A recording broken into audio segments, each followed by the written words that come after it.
യോഗ ക്ലാസ്സിൽ പോകുന്നത് കൊണ്ടോ ഏതെങ്കിലും പ്രത്യേക യോഗ ചെയ്യുന്നത് കൊണ്ടോ ഒരാൾ യോഗിയാകുമോ? അഥവാ ഒരാളെ എപ്പോഴാണ് നമുക്ക് യോഗി എന്ന് വിശേഷിപ്പിക്കാനാവുന്നത്?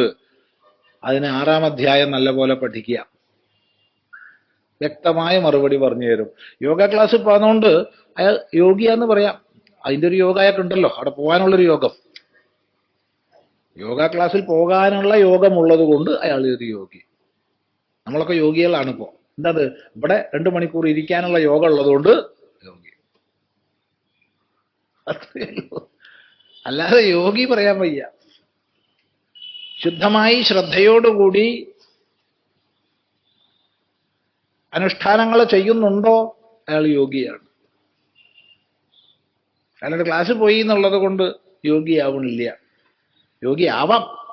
നല്ലപോലെ ശ്രദ്ധയോടുകൂടി യോഗാസനങ്ങളെ ശീലിച്ചാൽ, ക്രമേണ പ്രാണായാമത്തിലേക്ക് പോയാൽ, ക്രമേണ പ്രത്യാഹാര, ധാരണ, ധ്യാന, സമാധികളെ പ്രാപിച്ചാൽ അയാൾക്ക് യോഗിയാവാം. യോഗ സമാധി ശ്രദ്ധിക്കുക.